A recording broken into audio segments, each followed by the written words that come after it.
Hello, and welcome to mentorDINO. I'm your host, Caitlin Rossier. I am an architect and founder of mentorDINO.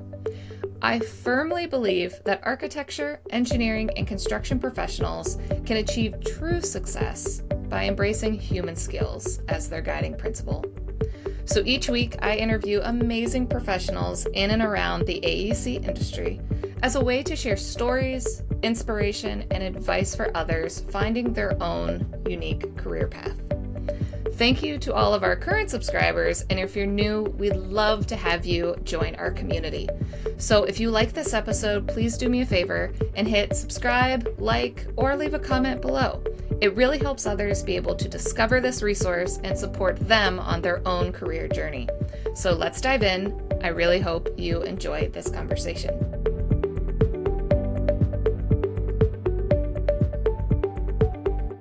Welcome to the mentorDINO podcast. I would like to welcome Stephen Parker, mental and behavioral health planner specialist at Stantec. Thank you, Stephen, for taking the time to speak with me today. Great to be here. Thanks for having me.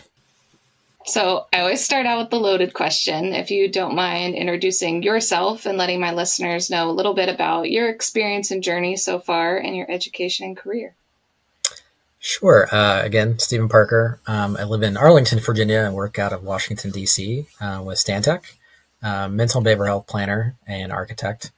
Where to begin? Grew up in a small town in South Carolina, called Myrtle Beach. Started working for a small firm in my hometown, K-12, some high-rise hospitality. Did my undergrad in architecture at Clemson University. Ended up working for a client at a school district before moving up to the district to get my master's in architecture at the University of Maryland, where I focused on wounded warrior polytrauma care. So designing for my buddies coming back from Iraq and Afghanistan with PTSD and traumatic brain injury, and finding that, the military health system was not well suited to their needs and their families' needs. Somewhere in there's a couple other firms, AECOM and a medium-sized developer-driven firm, which I encourage everyone to have a variety of experiences, large, small, medium, owner side, before landing at Smith Group. Also because my thesis work kind of dovetailed with their work with PTSD and traumatic brain injury, and was there for about 8 years. And then after having a number of experiences around mental behavioral health projects, from a small autism clinic for Kaiser to helping write the VA's inpatient mental health design guide and residential rehab treatment program design guide, among others, I got approached with this role at Stantec, and I've been here since the last 3 years. I'm going to pry a little bit more because I know it sounded like you started having this passion for mental and behavioral health very early on, from like closer towards the education side of your career so far, rather than people learning experience and building up. So what was that experience like for you, discovering you wanted to specialize in mental and behavioral health design for architects? Sure. I think for me, it came from a long history with family and friends that dealt with addiction or mental health issues. My namesake is a family member who died of addiction and overdose. And my godfather is a veteran who struggled at times. And in my family, I've had a parent admitted more than once. And so it's always kind of been one degree of separation or less. And I think that's the same for many people. Sort of a deep personal resonance that gives a sense of purpose in your practice. And I tell a lot of students that I work with that are looking to kind of educate themselves, whether through their master's thesis or PhD students or whatnot, or through research, is that, when you find that sense of purpose in your practice, that kind of elevates you or helps you evolve from passion, which, burns very brightly, but very quickly and can burn you out. And you need to sustain something. Something needs to sustain you in your practice.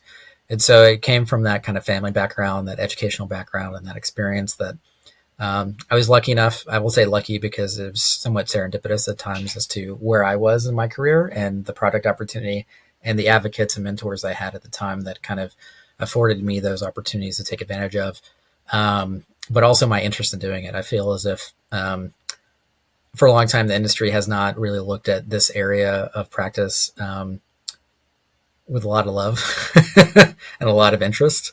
And so I'm happy to fill that role because I think it's not simply up to a few subject matter experts, but we really need to democratize design for mental health beyond healthcare environments, but to every typology, and that kind of drives me at least. Yeah. Have you seen a shift in the last couple of years, like more projects or more like sensitive and pride? Because I know behavioral health, when for my parents looking at it, they more think of like prisons is kind of how that typology was for so long. And it's really not. And it's growing even more now that I can see, but I know I'm not a specialist. So how's that grown and evolved and being part of that?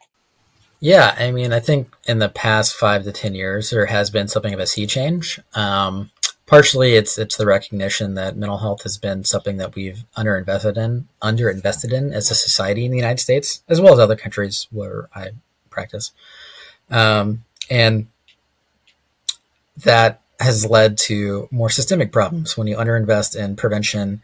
When Mm-hmm. you have a variety of reasons for any pick a social ill that manifests for someone showing up in an ED in crisis, or someone showing up if they do choose to go to addiction treatment or recovery services. Um, Oftentimes, that's been spaces that are very institutionalized, that really lack dignity. The experience those people have is not one of hope in those environments, and that's reflected in the environment and the values that went into those environments.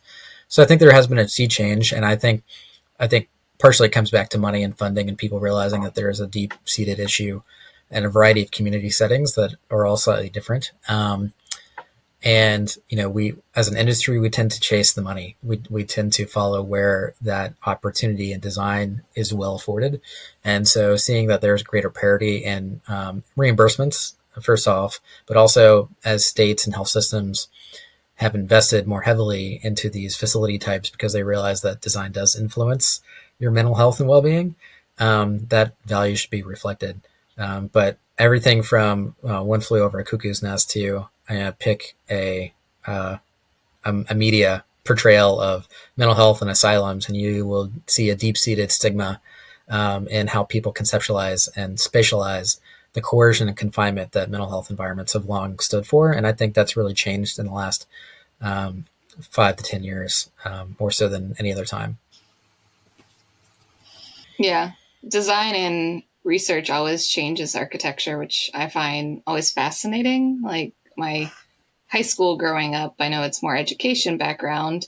It was a lot more, very little windows. I think only half of the classrooms even had a window. And now Yeah. it's, when you get into college and you learn the power of connection to the environment and how that can help your education, your learning, and your mental health. And I think back at like, this is what I was stuck learning in, and why wasn't anybody doing anything? So it's Yeah. fascinating how like we can experience architecture and the different generations that did it. Yeah. I have a But interesting anecdote.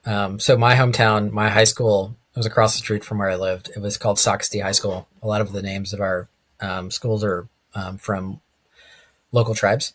But it was built kind of like a prison. Every classroom had one tiny window, and so they called it Sockatraz, like Alcatraz, and it lived up to the name. And it was very much lacking in natural light, and we well know that from evidence based design that access to natural light, air, views of nature, quality views of nature.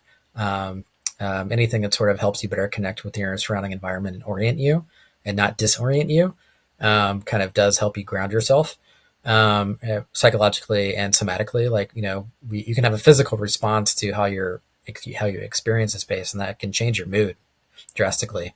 if you're sensory sensitive or hyposensitive. It has a vast difference in your learning capability and your attention and focus. So we find that in mental health environments, but also, yeah, K 12.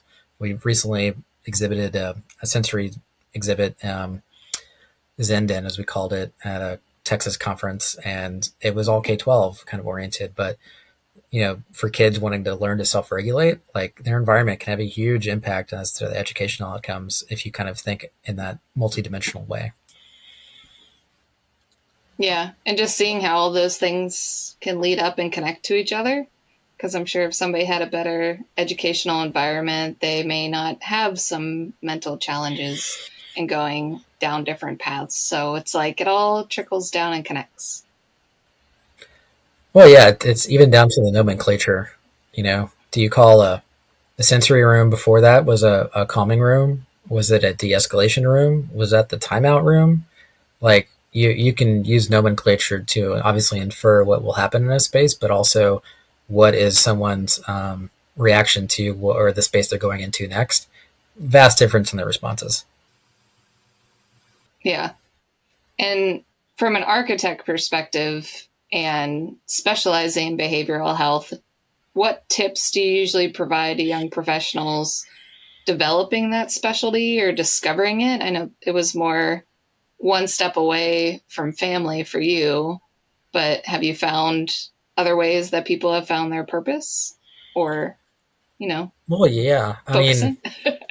I think that some folks find that they've either had a family member or a friend that may have been on the spectrum, or they themselves are, and so they just have a different sensory understanding and experience of the world. Others, whether you're neurodiverse or not, whatever that means to you, have a different perception of reality. And so, in a world that's not well suited to outside that kind of very limited range of a physical ability, but also sensory sensitivity, folks have kind of really gravitated towards, at least when they reach out to me as students, or we partner with a lot of firms who are looking to exercise our capabilities, is that don't go in with an assumption. If you're designing a shelter for individuals who are formerly unhoused, don't make an assumption as to how they got there, but kind of really try to bring them to the table. Whether that end user is someone that has experienced psychosis and has lived experience, someone who's on the spectrum, and you're trying to create a K-12 environment for those with autism, and they have living experience because they don't ever stop living what they are experiencing, is to try to bring that Mm-hmm. voice to the table. So I think I'm always a big champion of that because that is one way to exercise empathy, right? Like a muscle. And that way you can kind of advocate through design, but it's not simply for, but with, and collaboration and coordination and co-production and co-design with those sort of end users that are very challenged populations at times. And part of exercising empathy is to sort of get their voice in the room as much as possible. Yeah. Especially with I don't want to say the word extremes, but more the variations that can happen. Like, if a physical ailment, if you got a broken leg, it's pretty straightforward, but a mental disability is not so straightforward. I've got two cousins with mental challenges, and they are in very different spots in their own development and how you can interact with them, what they're okay with. I remember in school, the one cousin was in the same school as me, and his aide like accidentally let go of his hand and he started screaming. But to him, he could only say my name was ah. And Mm, but that his vocabulary was so small, the aide didn't realize that I knew who he was because I was a cousin. Like I'm not like a sister or yeah, something that they would say, hey, a sister's in the building. And the aide yeah. was so afraid because he like jumped on top of me. And I'm like, nope, I know him. It's fine. He's my cousin. But it's like, the different levels and understanding is very different when you can live it and experience it. And his needs were very different than my other cousin and her needs and what they could each handle. So Oh yeah. There's can there's a definitely big speak to that. difference in um, handling that in a dignified way, in a way that's person centered and more salutogenic than pathogenic. Like you're not treating the disease, you're treating a person, Hmm. and they just so happen to have a disorder or a different perception of the world. Your diagnosis does not have to define you. It simply refines the perspective that you bring to the world. And I think a lot of the built environment is not designed Exactly. kind of for that broader spectrum of sensory sensitivities and diagnoses out there. And whether that's a physical ailment, so if you have developmental disorders and you have a physical disability from birth or an acquired one, in the same way that we have universal design that's really trying to meet people where they are but not leave them there, what agency and autonomy is fostered in a space, how is that communicated, how is that safely sort of designed for, because it can be that I had a friend growing up my same age, and um, her intellectual disability was mostly that she would repeat almost everything you said back to her, but she also remembered everything you ever told her. So she was always asking like how your family was, like, how was the family cat, like a bazillion and one things about your last pick a conversation. And I think that we always sort of appreciated the fact that she had extreme optimism. She was bringing something and a perspective to us as a group, um, of friends that we wouldn't bring otherwise. And I think that seeing her as a person of what they add as value and not simply as a challenge to overcome, really helps you shift your perspective as well, and kind of looks at those not as challenges but again as opportunities, to help those have the same freedom of movement, and sort of spatial awareness and agency and autonomy as we might all kind of take for granted. Yeah. Sometimes I would kill for that memory. Oh I yeah, live by if my you've taken a calendar few and my AREs to-do or list. yeah, wouldn't we all? Yeah. Um, but speaking on being a subject matter expert in behavioral health now, can you speak to some of the differences on how to achieve being recognized as an expert internally to a firm compared to being recognized externally? Sure. Inside an organization is always different than outside an organization. I've had the benefit of being involved with a lot of organizations outside of my own firm, that helped me sort of, again, practice with purpose. So finding organizations of like-minded individuals or folks that are, whether it's the Design Mental Health Network in the United Kingdom or the Center for Health Design's Environment Network for Behavioral Mental Health, or the Center for Conscious Design or others. Um, they're very meaningfully oriented around a single purpose or set of topics that interest me. And so when we want to collaborate on an article or programming or talking about something, it helps you then reflect that authority back into the firm of like, yeah, I'm going out, I'm going to go speak on X or I'm going to collaborate on Y. Hopefully that's always from a point of learning. You're always looking to learn, not simply sort of, hey, I'm an expert, listen to me. But there's this, once you kind of set ego aside, those external organizations are really helpful for that because you have that shared sense of purpose that's not tied to a project number or the hierarchy of maybe a project team or something. To reflect that back inside an organization is how do you sort of be a resource and advocate for yourself in the process. So how do you bring value to other projects, and maybe give voice to other voices that aren't in the project process, equitably, partly is championing for others. And it can be around the topic of neurodiversity or intellectual disabilities or mental behavioral health, and be like, hey, have you thought of X or Y or Z? And, marshaling the resources. And so educating yourself and then educating others, I think, is a big part of that. Just those external organizations are really helpful in kind of maybe giving you helping you find your voice in some cases. Whereas maybe within your own firm, it just takes a different knack depending on how your organizational culture is. And oftentimes we're kind of in the weeds of a project. And so, like, you're doing this one thing and people only know you as this one thing.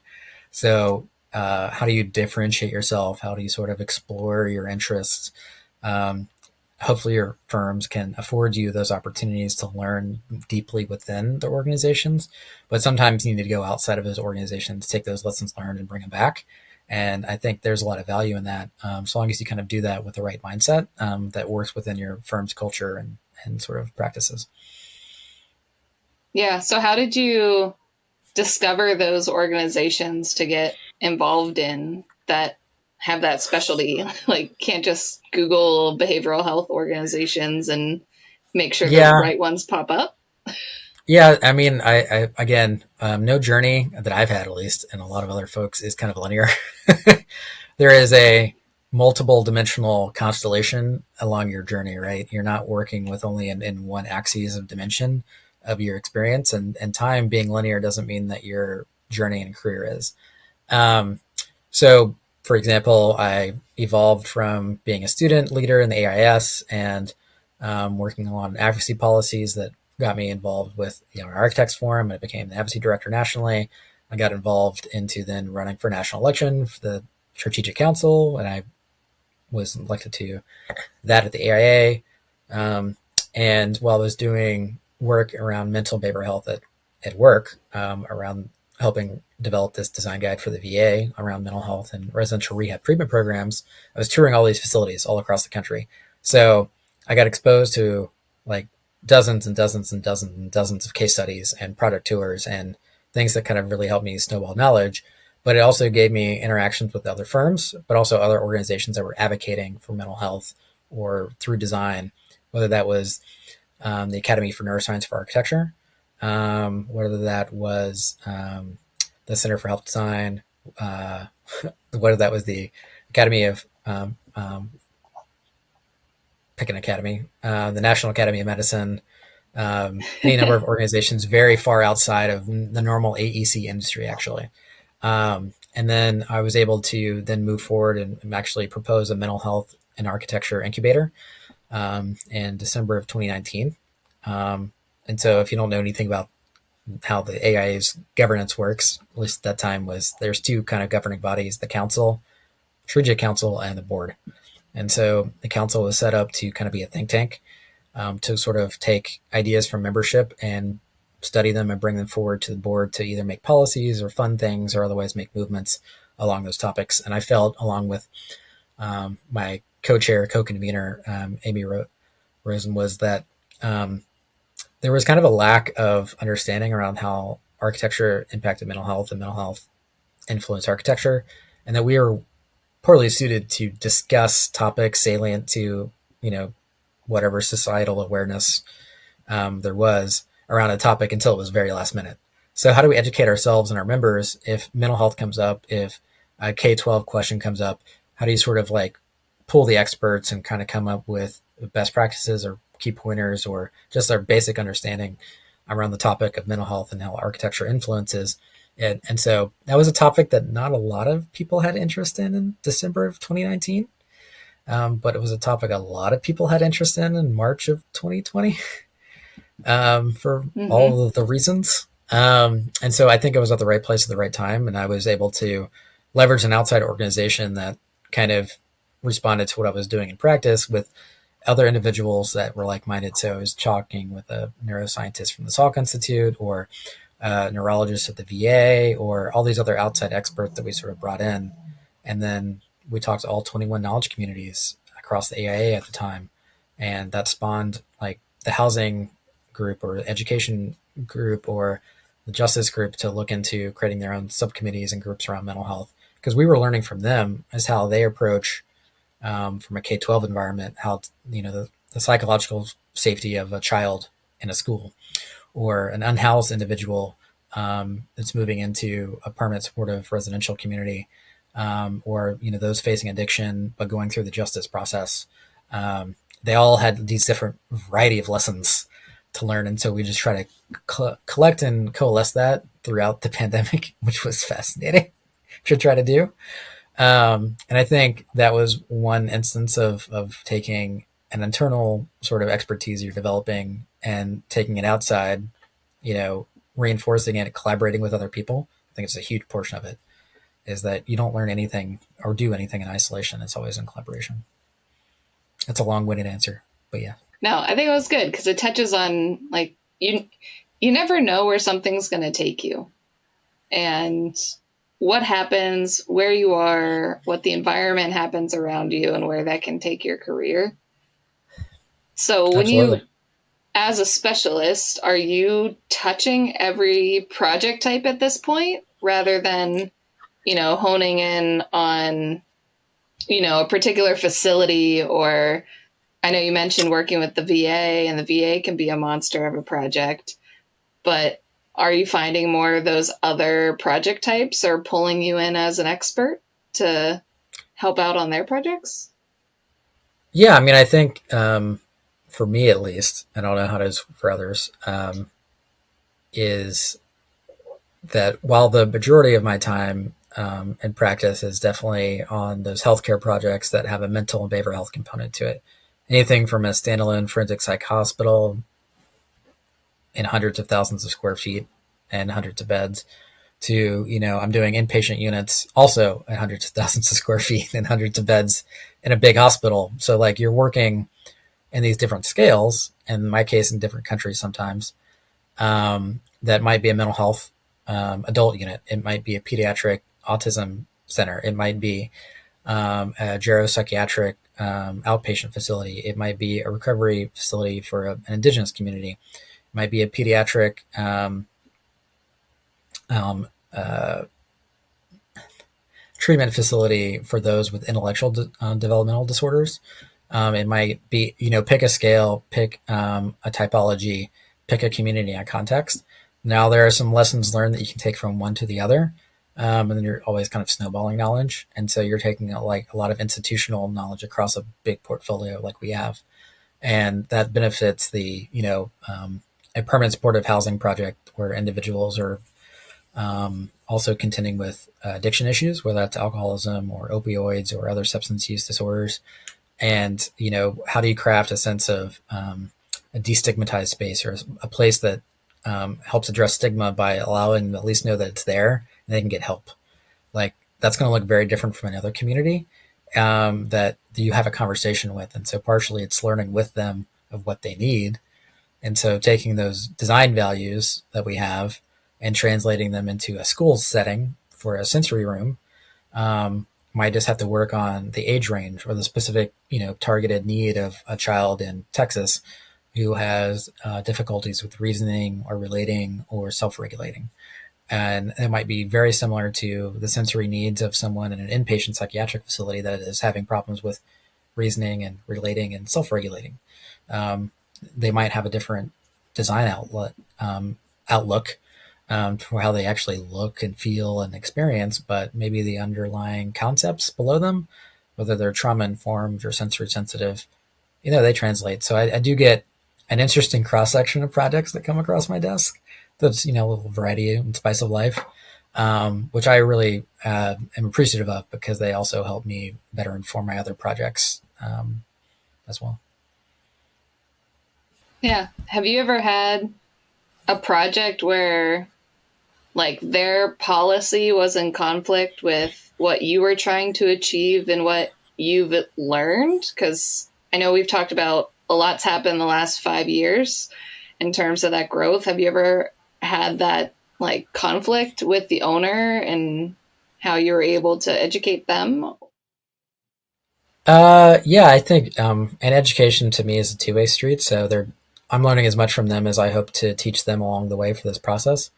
Some clients are habitual builders of projects. They have a pipeline. They generally know what they want or what they're doing and what they need. They have a direct model of care they're trying to replicate. Others, it's their first time doing a facility in a long time or at all. Some organizations, this is their first building. So they're like trying to write the manual and design the plane and build the plane while they're trying to fly the plane. And it could be that we talk about nurse stations or care desk or whatever. And is it conceptualizing that you ask them how, give me an instance as to why you want this enclosed versus open? And they'll talk about that one time that someone jumped over and sort of started messing with the computer. Well, there's a computer at your desk, right? So are you charting there? Were you supposed to be charting and doing observation and patient engagement? Can you do those two things at once? Not really. Okay, do you want to do one of those things well and maybe do the other thing well in another space? Does that mean that you want, if you have the space and opportunity to take charting in another location and you're actually there to be human to human connections to be fostered? What about the design drives that design decision? And what about that design decision not being neutral, they can either help or hinder, helps foster that connection, that sense of more humanizing and harmonizing environment. So it's always on a spectrum. What is your risk? What is your opportunity for recovery? What is the safety aspect is a minimum threshold, but what level of serenity are you aspiring for? Is it not simply deinstitutionalized, but is it dignified? So there's a spectrum in multiple dimensions that you try to like work towards and work through. Um, and I don't think there's a wrong or right answer for any number of those cases. There has been a lot of learning of how do you mitigate transactional relationships in the way a space is designed and laid out. And that way you foster relationships that allow you to build rapport and see a patient as a human being and a patient to see a provider as a human being. And that's a big trauma informed design principle. Um, and I think that's a journey of learning. I think your client has to be open to it. The end users that you're designing for have to be open to it, as well as yourself and your team. Yeah. And do you have to, because I think the fun part on doing projects for hospitals is you have all these different typologies using the space, whereas workplace, you tend to have the same workers come in and out. And so you talked a little bit about the caregivers and how they operate, but then I hate to say patient, but person with disabilities. Do you have to also deal with families in some instances? Like, is there a third factor in the There's a design third, and fourth, making sure fifth. it's safe but holistic Stakeholder and groups can are get the job? fascinating. Yeah. 10,000 different types of Yeah, no, people. it's yeah, I've had the opportunity to work on a number of ones of projects like whether you're doing a pediatric emergency department and the exam rooms are set up not only for examination and treatment, but also for psych safe needs. So if a patient on the spectrum, might be a child or young adult, is extremely overstimulated and escalates, and they need to safely remove them from the rest of the emergency department. Is it simply that you're locking them away into a room with no natural light? But is there a sensory opportunity there? Is there a way for them to self-soothe through the change of lighting, tactility, the movement of furniture to create dynamicism and movement? And then really the person that can really help them may be their family member, or maybe their family member is the reason why they're there. Um, because humanity is a spectrum. And so, how do you accommodate in the case of a caregiver? Is that a parent? Is that a guardian? Is that a grandparent? Is it their siblings as well? That might actually be the key person to help them de-escalate, and how to accommodate them in a room. Same thing with some pediatric inpatient spaces are. They don't simply have one bed, but they have a bed and a couch. So that way, if a parent wants to stay the night, they have that opportunity. Um, One recovery facility we're working on actually takes entire family units into inpatient um, generational trauma and addiction treatment.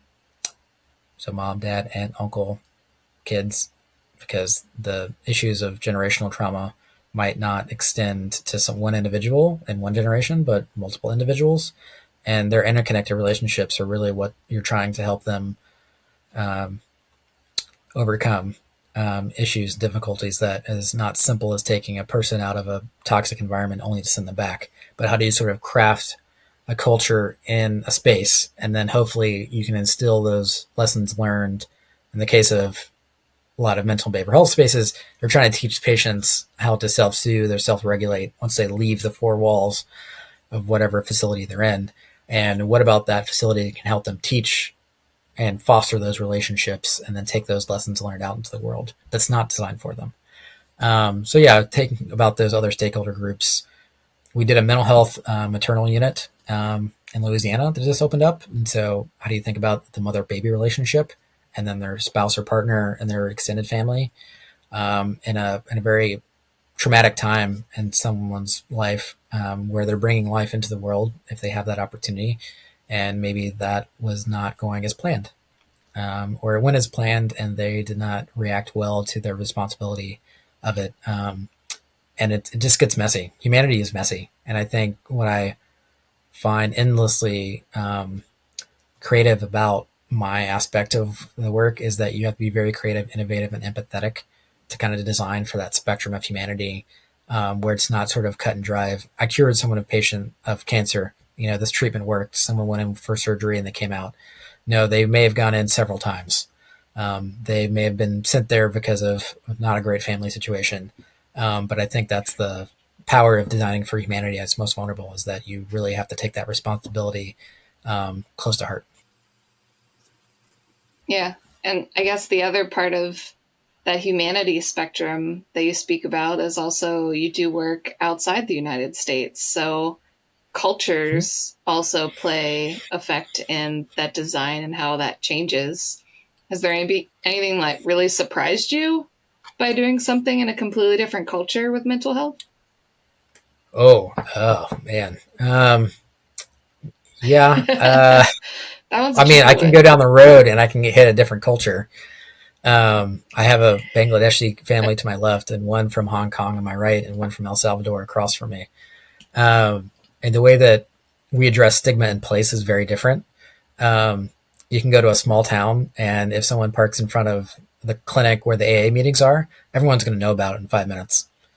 In other Mm-hmm. communities, you need to be respectful of the privacy of the individual. So going into a clinic that might be a polyclinic, so you have all of the different departments really sort of blended together. So you don't know if someone's going in there for a dental checkup or a mental health appointment.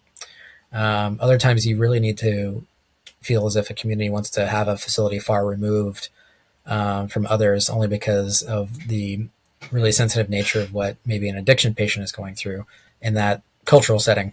And so, how do you sort of imbue a location of a site, its signage, and the wayfinding within it with some level of, this is odd, navigational ambiguity?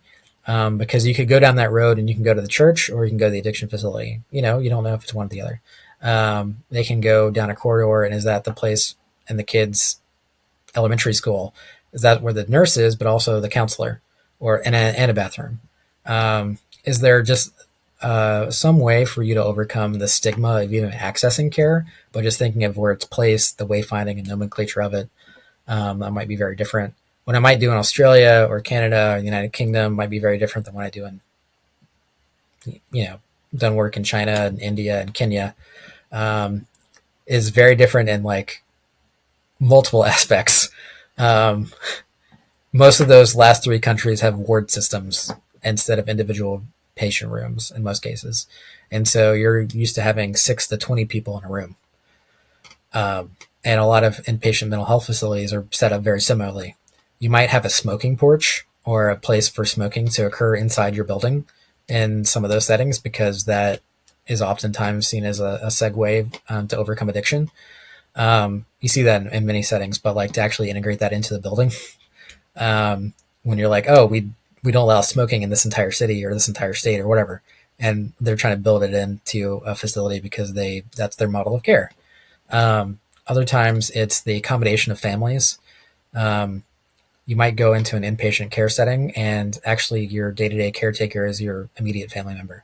And so how you design and lay out of a ward that takes into the privacy of a patient whose understanding of reality is different than yours or our, but also the family member who will be doing their laundry and preparing food for them, and so many other aspects that are key to their care.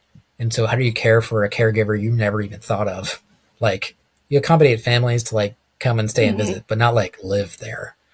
Um, so that makes a vast difference in kind of cultural understanding, is to go in that with some level of cultural humility, that your way is not the right way. You're there to sort of help them figure out a solution to the problems that's facing them. And I think that's really important in a ego-driven design field, is to kind of take that lesson to heart when you're in those different cultural settings, and also being comfortable with the uncomfortable. When you're being translated live to the village elders or to those folks that you're designing for, and it takes twice as long to communicate something, not simply from English into that language, but also breaking down medical concepts and design concepts into easily digestible and culturally relevant um, uh, ways is very important. So communication is massively important for that cultural humility, I would say. Yeah, and that's definitely a different side of the design. And you're always learning and seeing what works for different cultures because what works here doesn't work somewhere else. And it's not Oh really yeah, a right or wrong. Like how design, there's no right answer to design, which I find the beauty of architecture. yeah. There's definitely we often design for like you know good, better, best in a lot of cases. So you give them options and opportunities in the design process. You show them a variety of examples. And then you're going to be creating some things new from scratch. It doesn't exist otherwise. And I think that's also the really beautiful part of it is that those constraints drive creativity. That cultural understanding drives creativity because you just can't like copy and paste solutions the same way. That's why the difference between prototyping and templating is huge. If you're open to the experimentation or not. Yeah. Since becoming a father, has that impacted your sensitivity when you do pediatric spaces? Ooh, well, it's interesting because being a someone who does mental behavioral health environments, it's definitely influenced some of my baby proofing in my house. Uh, I will say I've the the understanding and childlike sense of wonder my son Jack has with everything that he discovers in the world, and means that you can find those inspirational moments and projects that you wouldn't see otherwise. You also think about scale differently. Um, when a child sits down in a waiting room or on a bench someplace, the 18 inches between the floor and their hand or their main sort of area of interaction, it might be hugely important from a tactile perspective. If someone's very sensory sensitive and they self soothe by touching different textures, you can do that with any number of objects. But what about the spaces allow you to do that much more intuitively and allow them to sort of self soothe without them kind of having to seek out something? I think that's definitely influenced me in some limited sense. Um, and just, we're doing actually a sensory space in Pittsburgh for a community clinic for an underserved neighborhood that this might be the first time they've gone to a primary care clinic. And so, how do you deal with and address the anxiety of a child who's never gone to a dentist or um, their primary care doctor might be the first sort of person in scrubs or a medical person that they've ever engaged. So maybe very anxious or, have a lot of trepidation. So what about the space can help them overcome that anxiety and stress that they're experiencing in a space that they're essentially trying to be healed at?